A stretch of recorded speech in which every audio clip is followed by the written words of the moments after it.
გამარჯობა მეგობრებო, დღეს ევროსკოპის სტუმარი არის საქართველოს მეხუთე პრეზიდენტი. მოგესალმებით ქალბატონო სალომე, ძალიან დიდი მადლობა ამ შესაძლებლობისთვის და მე მინდა დავიწყო იმ ფაქტის შეხსენებით, რომ ჩვენ დღეს ვიმყოფებით ევროკავშირის საკანონმდებლო ორგანოში და თუ კი ვიხემძღვანელებთ მათი რეზოლუციებით, საქართველოს ლეგიტიმური ხელისუფალი ბრძანდებით თქვენ. ასევე ეს წელი დაიწყო ძალიან ბევრი მნიშვნელოვანი და ცხელი ამბით და ამიტომ მინდა უფრო გეოპოლიტიკური საკითხით დავიწყო ინტერვიუ, თან თუ გავითვალისწინებს თქვენს პროფესიას და მინდა კითხოთ, როგორ ფიქრობთ, ვადევნებთ თუ არა თვალს დღეს წესებზე დამყარებული საერთაშორისო წესრიგის გადახედვას და თუ კი ასე ფიქრობთ, რამ გამოიწვია ეს პროცესები და ასევე მინდა კითხოთ, რომ როგორ უყურებთ ირანში მიმდინარე მოვლენებს, ესეც რომ მოკლედ შეაფასოთ. ძალიან ბევრი არის შესაძლებელი ჟერთი მოგესალმებით, მადლობა მინდა მოგახსენოთ აქ მოწვევისთვის. ძალიან სასიამოვნო არის რომ აქედან ვესაუბრებით და კიდევ ერთხელ ულოცავთ საქართველოს მოსახლეობას ახალ წელს და იმედს გამოვთქვამ რომ ეს ახალი წელი იყოს ჩვენთვის ყველასთვის მართლაც წარმატებების წელი და დავინახოთ რომ საქართველო დაუბრუნდეს თავის მომავალს, ის რომელიც იყო ჩაწერილი ჩვენს გეგმებში და ყველა სურვილებში აქამდე. ასევე მინდა მაინც მოვიხსენო ის, რომ გუშინ იყო ერთი წელი მზე ამაღლობელის დაკავების, სრულიად უმიზეზოდ უდანაშაულო ადამიანი, რომელიც მხოლოდ თავის პროფესიას ემსახურებოდა და ეს არის დიდი უსამართლობის სიმბოლო და გახდა ეს სიმბოლო და სწორედ აქა ევროპარლამენტში და ბრიუსელში, სადაც მიიღო სახაროვის პრემია, ძალიან მნიშვნელოვანი არის, რომ ჩვენ არასოდეს დაგვავიწყდეს ის ადამიანები და ეს ყველას ეხება, ვერ ჩამოვთვლი დღეს, ვინც დღეს იხდიან სასჯელს უსამართლოდ და უსაფუძვლოდ. ეხლა რომ დაუბრუნდეთ გეოპოლიტიკას, მე მგონი ყველასთვის ცხადია, რომ იცვლება წესები. რამდენად იცვლება, როგორ იცვლება, სანამდე წავა ეს ცვლილებები, იმიტომ რომ ძნელი წარმოსადგენი არის დღევანდელი მსოფლიო წესების გარეშე.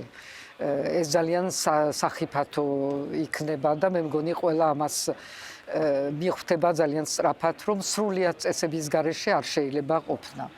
რომ რაღაც წესებს სჭირდება გადახედვა, ესეც მე მგონი გასაგები არის, იმიტომ რომ ჩვენ გადავედით 21 საუკუნეში და პრინციპში ვცხოვრობდით მე-20 საუკუნის მეორე მსოფლიო ომის შემდგომ დაწესებულ წესებით და ამ ყველაფერს რაღაცა გადახედვა ჭირდებოდა. ჩვენ ვართ პატარა ქვეყანა და ჩვენზე არ არის დამოკიდებული, ჩვენ ამ დისკუსიებში და ამ დებატებში პრაქტიკულად არ ვარსებობთ და ვართ მხოლოდ ობიექტი იმისი, თუ რაც მერე დადგინდება იმ მათ შორის, რომლებიც დღეს აწესებენ ამ ახალ მსოფლიოს და ახალ ურთიერთობებს. მაგრამ მე მგონი, რომ ამ ცვლილებებში ერთი რამე მაინც ჩანს უკვე. ეს ის არის, რომ დღეს მსოფლიოში დიქტატორები მიდიან. კი არ მოდიან, მიდიან. რაღაცას თუ გაგახსენებთ. ისე მიდიან თუ ასე მიდიან, რა ფორმით და ვისი ზეწოლით, ან ვისი ჩარევით, ეს კიდე სხვა რამე არის და სხვადასხვა ქვეყნებში სხვადასხვანაირად ვითარდება სიტუაცია, მაგრამ ის მოთმენა, რომ მე რომელიმე მოქალაქე, რომელიმე სახელმწიფოსი ვცხოვრობ ავტორიტარულ რეჟიმში, ვცხოვრობ დიქტატურაში და ამას შევეგუები, ეს ნაკლებად არის. იმიტომ რომ დრო ძალიან სწრაფად გადის, ძალიან სწრაფად იცვლება მოვლენები და ეს მოთმინება, რომ ეს იყოს და იყოს და ვნახოთ და სიფრთხილე ნაკლებად არის დღეს მსოფლიოში. და ეს ჩვენთვისაც ძალიან საინტერესო არის. ჩვენც ვნახეთ საქართველოში რამდენად რეაგირებს მოსახლეობა იმაზე თუ რა ხდება სხვადასხვა ქვეყნებში, სადაც რომელიმე დიქტატორი მიდის, ხან ჰაერით მიყავთ და ხან როგორ. და დღეს ძალიან დიდი გულშემატკივრობა არის ჯერ ერთი და დიდი ყურადღება იმის მიმართ თუ რა ხდება ირანში.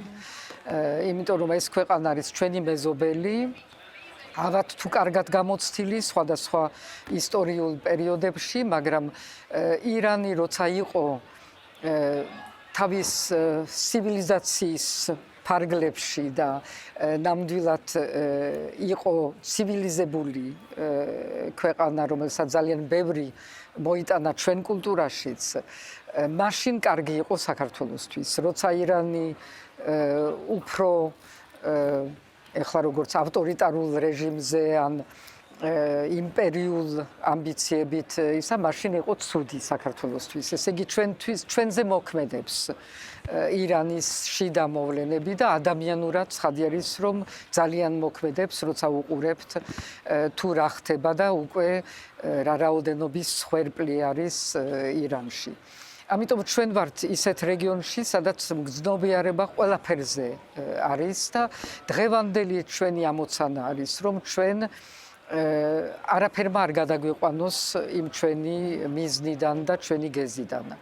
ეს გამძლეობა, რაც აჩვენა საქართველოს მოსახლეობამ, საზოგადოებამ 400 უკვე 11 დღე გავიდა და მეტიც, იმიტომ ჩვენ თუ დავიწყებთ დათვლას და ათვლას იმ დღიდან, როცა დაიწყო პირველი პროტესტი იმის მიმართ, რომ ჩვენ ნელ-ნელა ვშორდებოდით და მერე ჩქარა ევროპულ ორიენტაციისგან, ეს არის მაჩვენებელი იმისი, რომ ძალიან თვითშეგნებული არის ეს საზოგადოება, ძალიან ფრთხილი, იმიტომ რომ ჩვენ გვევალება სიფრთხილე და ამავე დროს ძალიან მიზანმიმართული და მე მგონი რომ ის ლოზუნგი რაც არსებობს რომ ბოლომდე არის რეალურად ის რაც დევს ყველა ქართველში და რაც ძალიან გვაიმედებს.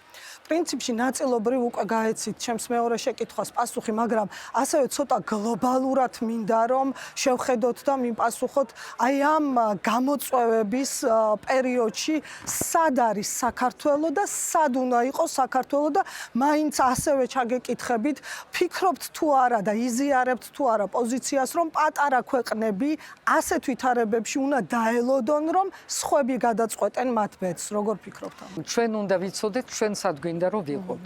ჩვენ რა გვინდა რომ ვიყოთ. გვინდა რომ ვიყოთ კოლონია კიდევ ერთხელ ჩვენი უახლოეს მეზობლის, იმიტომ რომ ეს არის რაც გველოდება თუ ჩვენ ასე გავაგრძელებთ და უკვე ნახევარი ფეხით ვართ შესული ამ კოლონიალურ რეჟიმში. ჩვენ გვინდა რომ გავაგრძელოთ ის რთული გზა, რომელიც მიდის ჩვენი დამოუკიდებლობის გამყარებაზე, ჩვენ ევროპულ და ქართულ ღირებულებებზე დაყრდნობილი სახელმწიფო, რომელიც იცავს იმ მთავარ უფლებებს, რომელიცთვისაც საქართველოში სულ წირავდნენ თავს და ეს არ არის ახალი. ეს არ არის მხოლოდ ევროკავშირის დაარსების შემდეგ. ანუ ჩვენი ადგილი ნათელი არის იმ ქვეყნებთან, რომელიც იზიარებენ ამ ღირებულებებს. ხვალ თუ ირანი გაიზიარებს ამ ღირებულებებს, გვეყოლება კარგი მეზობელი და ასე შემდეგ და როგორი იქნება ახალი წესრიგი, როგორი იქნება ხვალინდელი ევროკავშირი, ეს ყველაფერი არ ვიცით, მაგრამ მაინც მნიშვნელოვანი არის, რომ ჩვენ გვყავდეს ის თანამეგობრობა, სადაც ჩვენ ვიქნებით მიღებული, როგორც ნაწილი ამ თანამეგობრობის ინტეგრაცია რა ფორმაც მიიღებს, ესეც არ ვიცით. ძალიან ბევრი რამეები იცვლება, მაგრამ არ იცვლება ჩვენი ხედვა იმისი, თუ როგორი უნდა იყოს ხვალინდელი საქართველო. უნდა იყოს თავისუფალი, უნდა იყოს დამოუკიდებელი, უნდა ყავდეს პარტნიორები, რომელთანაც გვექნება საერთო ღირებულებები და პრინციპში კარგი ურთიერთობები რატომაც არა დანარჩენ მსოფლიოსთან. მარტო ყოფნა არ შეიძლება, სანამ რუსეთი არის და სანამ ეს რუსეთი ყავს მეზობლად. ეს რუსეთი როცა შეიცვლება და არაერთხელ მithქვამს, როცა რუსეთი აღიარებს თავის საზღვრებს, არა მხოლოდ აღიარებს, შეიცნობს თავის საზღვრებს. დღეს კითხეთ, რომელიმე რუსსა გადის რუსეთის საზღვრები, მიიღებთ იმდენ პასუხს, რამდენიც რუსი არის და ეს არის პირდაპირი იმპერიალიზმის მკვებავი ფაქტორი.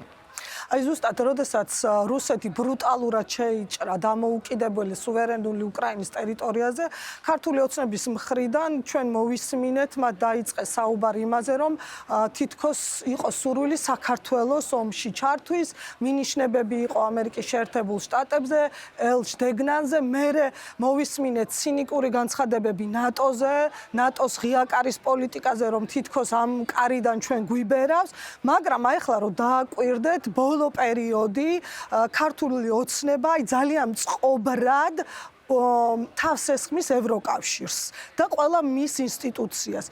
თქვენი აზრით, რატომ იქნა არჩეული ევროკავშირი, რა არის ამის მიზანი და ასევე ეთანხმებით თქვენს იმ მოსაზრებას, რომ ევროკავშირი დასუსტა, რომ ევროკავშირი მალე დაიშლება, რომ ევროკავშირი ვერ ახდენს გავლენას აი ეს მსოფლიო მასშტაბის რაღაც ტენდენციებზე და ასეთ ვითარებაში შესაძლოა რაღაცნაირად ჩამოვშორდეთ ჩვენი ეროვნული ინტერესებიდან გამომდინარე. ჯერეთი რატომ დაიწყეს ევროკავშირის მიმართ ეს თავდასხმები? ხო ნათელი აღმოჩნდა, რომ არანაირი არც ევროკავშირი და არც ამერიკა არ გვიბიძგებდა რომელიმე ომისკენ.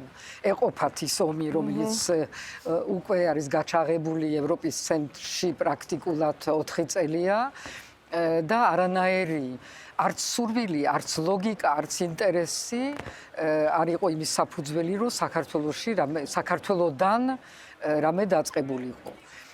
ჯერეთი თუ სადმე უფრო ლოგიკური იქნებოდა, შეიძლება ყოფილიყო მოლდოვა, როგორც მეზობელი უკრაინის და სტრატეგიულად შეიძლება იქ რაღაცა ინტერესი ყოფილიყო, თუნდაც ესეც არ არის გამართლებული, ვისაც ესმის სამხედრო საკითხები, არანაირი გამართლება არც ერთს და არც მეორეს არ ქონდა და არ ქონია. ფაქტი არის, რომ არავინ არ ჩაერია და მეორე ფაქტორი არის, რომ ჩვენ ძალიან კარგად უნდა ვიცოდეთ, თუ ჩვენი ისტორია მაინც ვიცით, სხვების არა და კარგი, მაგრამ ჩვენი ვიცოდეთ, რომ რუსეთი არის ის, რომელიც ყოველთვის იწყებს ომს ჩვენ ტერიტორიაზე. არც ერთი მაგალითი არ ყოფილა, რომ პირიქით ყოფილიყო. და რუსეთიდან მოდის ჩვენზე, რუსეთიდან მოდის პრაქტიკულად ყველა საკუთარ მეზობელზე.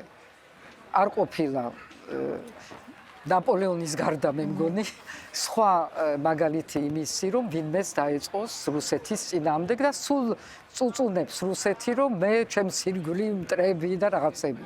ეს არის მისი შავი თეთრზე და თეთრი შავზე, როგორც იცის კარგად. რაც ეხება ახლა ევროპის დასუსტებას, ესეც არის რუსული პროპაგანდა. იმიტომ რომ რეალურად იმის მერე, რაც ტრამპი მოვიდა და მისი ადმინისტრაცია და ევროპელებს უთხრა, რომ თქვენი ბედი ერთგვარად აიღეთ თქვენ ხელში, კი რჩება ეს სტრატეგიული კავშირი ნატოს ფორმით და ეხლა იქნება მარკ რუტის გამოსვლა, მაგრამ თქვენ უნდა თქვენ თვითონ იცოდეთ და დაიცვათ თქვენი თავი და გქონდეთ თქვენი პოლიტიკა. ეს არის რეალურად გაძლიერება ევროკავშირის, იმიტომ ევროპელები აქამდე, თუმცა ცვლილებებით და ნელ-ნელა პროგრესით, მაგრამ აქამდე მაინც თვლიდნენ, რომ აი ამერიკა დაგვიცავს ყველაფრის მიმართ და არ არის საჭირო, რომ ჩვენ ეკონომიკას მივხედოთ, კულტურას მივხედოთ, მაგრამ დანარჩენი უსაფრთხოება არის სხვისი ხელში. და როგორც ხდება, როცა შენ გონია, რომ რაღაცა არის სხვისი ხელში, ნაკლებად ცდილობ იმას, რომ შენი თავი ისე განავითარო, როგორც საჭირო არის, როგორც ითხოვს შენივე ინტერესი. დღეს ეს დამთავრებულია და უკვე ევროპა ძალიან აქტიურად მუშაობს თავის უსაფრთხოებაზე, თავის თავდაცვაზე, რაც არ მოხდება 2 დღეში და 3 დღეში, მაგრამ რაც არის ტენდენცია, რომელიც აღარ შეიცვლება, ეს უკვე ძალიან ნათელი არის. ის რომ ევროპა არ რეაგირებს, როგორც რეაგირებენ ავტორიტარული რეჟიმები, სწრაფად და ჩვენს ზოგჯერ გვაქვს ეს წუხილი, რომ არ იღებს იმ გადაწყვეტილებას და არაფერს არ აკეთებს. ეს არის დემოკრატიების ვიტყოდი სისუსტე, ბუნებრივი სისუსტე, რომ უფრთხილდებიან ერთმანეთს. სადაც არის 27 ქვეყანა, უნდა მონახო ამ 27-თან ერთი ენა. არ შეიძლება რომ გადააბიჯო რომელიმეს, რომ თუნდაც უნგრეთი იყოს მაგალითად ამ შემთხვევაში. და ეს ფაქტი არის, რომ გარეთ გვაღიზიანებს და გვინდა რომ ერთმა კაცმა, ერთმა ადამიანმა მიიღოს სწრაფი გადაწყვეტილება და გადაგვიწყვიტოს ჩვენი ბედი. არც ეს მოხდება, რომ ვინმემ გადაგვიწყვიტოს ჩვენი ბედი, ჩვენთან გადაწყდება ჩვენი ბედი და ევროპა იქ იქნება, სადაც საჭირო არის, მაგრამ ჩვენ უმოვთხოვთ მას, რომ მოიქცეს, როგორც მაგალითად რუსეთი იქცევა. ქალბატონო სალომე, რამდენიმე დღის წინ ნიქოზიაში კვიპროსმა გადაიბარა თავმჯდომარეობა და გაფართოებაზე საუბრისას მაგალითად ანტონიო კოშტას საქართველოს არ უხსენებია. არ ახსენა საქართველოს არც ურსულა ფონ დერ ლაიენმა სტრასბურგში პარლამენტარების წინ გამოსვლისას, როცა მან დაასახელა შემდეგი გაფართოების ტალღის ქვეყნები. ასევე თქვენ ახლა თქვით და მართლაც ევროკავშირი საერთოდ გადახედვის ფაზაშია, საქართველოს არ არის ჩართული არც შავი ზღვის უსაფრთხოების ახალ კონცეფციაში, არც თავდაცვის ახალ დოქტრინაში, არც დემოკრატიის ფარში, ეს არის სტრატეგია ევროკავშირის სამოქალაქო საზოგადოებისთვის განკუთვნილი და ყველა ეს მიმართულება განკუთვნილია არა მხოლოდ წევრი ქვეყნებისთვის, არამედ კანდიდატებისთვის და პოტენციური კანდიდატებისთვის. ამ ხრივ თვლით თუ არა, რომ ქართულმა ოცნებამ მიაღწია მიზანს და საქართველოს აღარ არის ევროკავშირის დღის წესრიგში, რაც თავის მხრივ მათ აძლევს საშუალებას თქვან, რომ ქართულ ოცნებას მიყავს ქვეყანა ევროკავშირისკენ, მაგრამ თავად ევროკავშირი გვიკეტავს კარს. ეს არასწორი არის, რეალურად აღარ არის დღის წესრიგში ქართული ოცნება. როგორც ვხედავთ, არავინ არ ჩადის, არავის არ ეწევიან აქა, მაგრამ საქართველოს რო აღარ არის დღის წესრიგში, არ არის სწორი, იმიტომ ყველას კარგად ესმის და ეხლა მქონდა ამის შესახებ შეხვედრები, რომ შავი ზღვის სტრატეგია არ შეიძლება რომ არ ითვალისწინებდეს საქართველოს როგორც ერთ-ერთი ქვეყანა შავი ზღვის და არ შეიძლება რომ ითვალისწინებდე რუსეთის მიმართ პოლიტიკას ისე რომ კავკასია არ გაითვალისწინო და კავკასიაში ყველა მიცის რომ საქართველოს გარეშე კავკასია არის რაღაცნაირად გახლეჩილი და სომხეთიც რომელიც უკვე მოდის ევროკავშირისკენ მაინც საქართველოს არის შუაში ანუ არასოდეს არ დაკარგავს საქართველოს ამ დღის წესრიგობას, მაგრამ ქართულ ოცნებამ დაკარგა უკვე, დააკარგვინა დრო საქართველოს, ესეც სწორი არის, მაგრამ საქართველოს აქვს თავისი მომავალი და ყველას ვისაც ხვდები ცალ-ცალკე და ყველა იმას გიდასტურებს და თუნდაც ის რომ მე აქ ვარ მოწვეული დღეს, გიდასტურებს რომ საქართველოსთვის კარი ღია იქნება იმ თავითვე როგორც კი საქართველოს დაუბრუნდება თავის გზას, ესე იგი როცა რეჟიმი შეიცვლება ხელისუფლებით და ის ხელისუფლება განცხადებას გააკეთებს, რომ მე მინდა რომ დავაბრუნო საქართველოს თავის გზაზე. რაღაცა დრო ალბათ დაგვეკარგება, მაგრამ ამას მე არ მგონია რომ ამას ჰქონდეს ფუნდამენტალური მნიშვნელობა. მთავარი ის არის რომ ჩვენ არ მივცეთ საშუალება ქართულ ოცნებას რომ საბოლოოდ რუსეთის მითითებით დაგვაკარგინოს ის გზა, რაც არის ჩვენი გზა. ანუ ეთანხმებით იმას თუ არა, რომ ევროკავშირში აცნობიერებენ დღეს, რომ ევროპის ტერიტორიაზე მიმდინარე ამ დიდი ომის ჰიბრიდული ნაწილი არის საქართველო და რომ საქართველოში მოვლენები ვითარდება რუსული პლეიბუქის მიხედვით და ეს ყველაფერი ევროკავშირის უსაფრთხოებისთვის არის გამოწვევა და რომ მნიშვნელოვანია ევროკავშირს სწორედ ამ კუთხით ესმოდეს და ხედავდეს პრობლემას. ამ კუთხით თან ესმით და თან უფრო კარგად კიდევ უნდა გაიგონ. ესმით რომ ეს არის ჰიბრიდული ომი, რომ ეს არის მეორე ვარიანტი იმისი თუ რა ხდება უკრაინაში, მით უმეტეს რომ ორივე ქვეყანაში ნეიტრალობას აწვევიან. ჯერ მე მგონი ბოლომდე არ აცნობიერებენ იმას, რომ ის რაც ხდება საქართველოში, შეიძლება ხვალ თუ გამარჯვებული იქნა ეს სტრატეგია, გადმოტანილი იყოს სხვა ქვეყნებში. თუმცა იმასაც ხვდებიან, რომ ცდელობები იყოს სხვადასხვა ევროპის ქვეყნებში, რუმინეთი, მოლდოვა, მაგრამ ბოლომდე არა აქვთ ეს გათვალისწინებული, იმიტომ ძნელი არის, რომ ეს აღიარო, შენ თავს რო აუღიარო, რომ ასეთი შესაძლებლობა არსებობს, მაგრამ ის რომ ეს არის ჰიბრიდული ვარიანტი და ამისი ასე ადვილად დათმობა არ შეიძლება, ეს მე მგონი გაგებული აქვს კარგად. და უფრო მეტად როგორ უნდა აუხსნათ მაშინ? მეტი და მეტი. საუბარს გულისხმობთ ჩვენი მთავარი არგუმენტებს? დღეს პოლიტიკა უნდა იყოს, რომ ეს ძალიან კარგად აუხსნათ ყველას ინდივიდუალურად, ჯგუფურად, სხვადასხვა პარტიებს, სხვადასხვა ლიდერებს ევროპაში, იმიტომ ამათ აქვთ იმდენი სხვა გამოწვევები ამავე დროს და უფრო ღია გამოწვევები. ჩვენი პრობლემა ისიც არის, რომ ჟურნალისტები ნაკლებად ჩამოდიან საქართველოში, იმიტომ რომ მათთვის საინტერესო ეს რეჟიმი ნაკლებად არის. გარედანაც ხედავენ რა ხდება.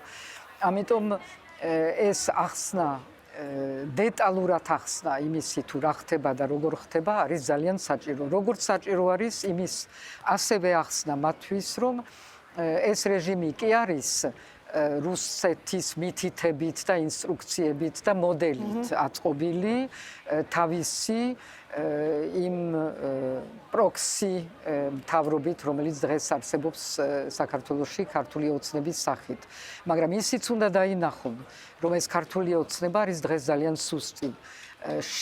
შიდა გახეთქილება ახასიათებს, შიდა უნდობლობა და რეალურად დღეს დგას ერთ ადამიანზე და ის ერთი ადამიანი რომ არ იყოს, ვერაფერი ვერ შეაჩერებს ამ რეჟიმს და ქართულ ოცნებას, ვერც რუსეთი. იმიტომ რუსეთი დღეს და ხვალ აღარ გადავა სამხედრო ვარიანტებზე და ძალადობრივ ვარიანტებზე, იმიტომ ამისი უფლების და რესურსი არ აქვს. ამიტომ ერთ კაცზე დგას და არავის არ უნდა ამისი ისე ეშინოდეს, რომ ფიქრობდეს, რომ ეს მუდმივად არის. ამერიკაზეც მინდა გკითხოთ, თქვენი აზრით, რა შეუძლია დღეს შესთავაზოს საქართველოს ტრამპის ადმინისტრაციას, თუ გავითვალისწინებთ პრინციპში შემოსვლა სამხრეთ კავკასიაში და თქვენ უკვე სომხეთიც თქვით და სომხეთს და აზერბაიჯანს შორის მოლაპარაკებები და ტრამპის ცნობილი ტრიპი გზა. ძალიან მნიშვნელოვანია ის გზა არ არის ყველაზე მთავარი. მე ვიტყოდი, რომ კავკასია მთლიანობაში არის ძალიან მნიშვნელოვანი ამერიკისთვის, როგორც გზა შუა აზიისკენ, სადაც არის უზარმაზარი ყველანაირი რესურსები და ეს შუა აზია უკვე თავის დამოუკიდებელ გზაზე დგას. სხვა ფორმით ამტკიცებს თავის დამოუკიდებლობას რუსეთთან მიმართებაში, ვიდრე ჩვენთან არის, მაგრამ მაინც იმავე გზაზე დგანან. ხვალ რო ცვლილებები დადგეს, ცვლილებების დრო ირანში, ესეც არის უზარმაზარი რესურსი გაზის და ნავთობის და იმისი და ყველაფერი გადის რეალურად კავკასიაზე. ერთი გზით ან მეორე გზით გადის კავკასიაზე. ამიტომ თუ მხოლოდ ამ კუთხით ვუყურებთ და არა ადამიანის უფლებები და დემოკრატიის ბედი და ასე შემდეგ, მაგრამ მხოლოდ ზოგადი მსოფლიო ინტერესები როგორ ნაწილდება, ამერიკისთვის შავი ზღვა ვახსენეთ. ამერიკისთვის ძალიან მნიშვნელოვანი არის, რომ ეს გზა იყოს ღია ხსნილი და არა რუსეთის ხელში. და მხოლოდ ამიტომ და ძალიან მარტივი არის, რომ ამერიკამ აქაც მით უმეტეს თუ მიიღებს რაღაც გადაწყვეტილებებს იმაზე, რომ ირანი არ მიუშვას ამ რაღაცა სასტიკ გზაზე, რომელზედაც დგას ირანის რეჟიმი. ბოლო ორი კითხვა დამრჩა. ერთი რუსეთი ახსენეთ და მაინც მინდა კითხოთ, ჩემი აზრით დღეს ვხედავთ რუსეთის დასუსტებას.